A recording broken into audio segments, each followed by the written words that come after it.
Welcome to 28storms.com. This is your tropical weather update for Thursday, September 15th. The big story that we are dealing with this evening is Hurricane Maria. It was able to strengthen just enough to attain Category 1 hurricane status over the last 12 hours.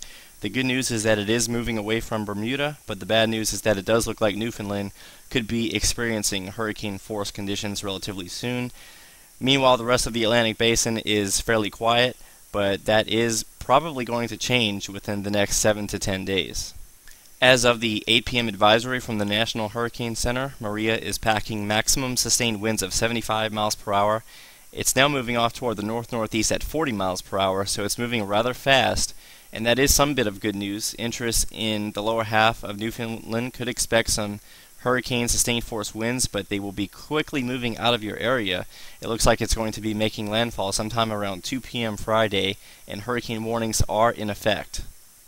This is now the latest floater imagery of Hurricane Maria, and we can definitely see, especially right before we lost the visible, that the storm has become much better organized. We can see a ragged eye wall even trying to develop, and then toward the end of the animation we had a fairly good increase in cold cloud tops near the center.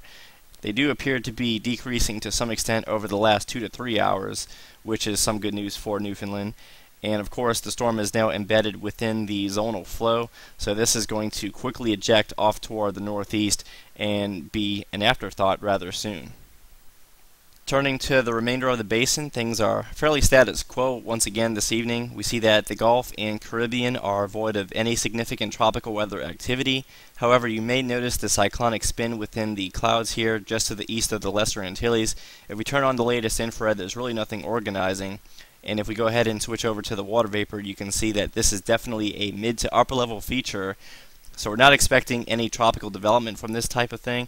However, as this continues to slide more toward the west into the central and eventually the western Caribbean over the next 7 days, that is going to potentially open up not only the central Atlantic, but possibly even the central and eastern Caribbean for at least some potential tropical mischief. The models aren't showing anything quite organized just yet, but this is something to start keeping an eye on. If we move more toward the east over the central Atlantic, we can see that there's really nothing getting organized here just yet either. However, you can kind of make out that the upper level winds are already becoming a little bit more favorable.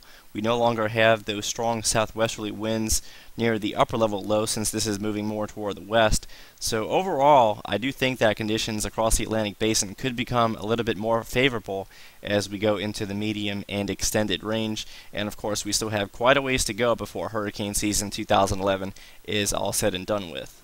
If we turn to the latest 12Z dynamical model guidance, starting off with the 12Z Canadian CMC model, we'll start off by noticing that much of the Atlantic is fairly quiet, but as we slowly advance over the next 6 days, notice that the African coast really begins to light up with a few more stronger waves than we have seen over the last week or two.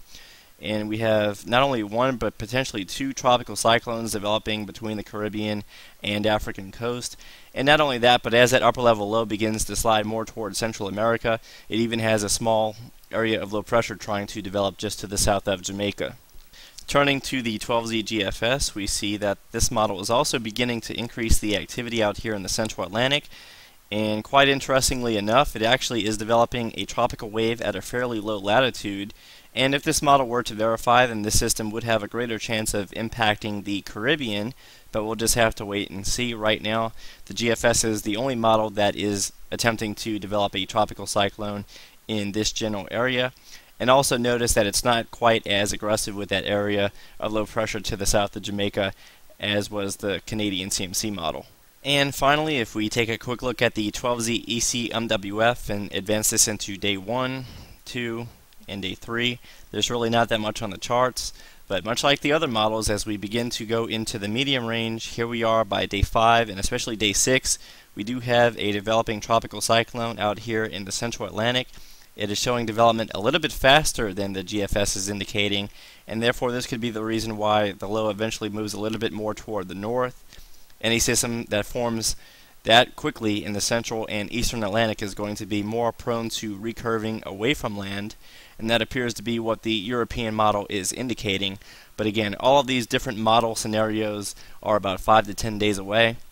The good news is that we really don't have any model support for any development close to home just yet. So that is your brief tropical weather update for this evening. I apologize for the late timing of the videos the last 2 days, and the videos have been rather brief. However, the tropics are fairly quiet at the moment, so that's fairly good news.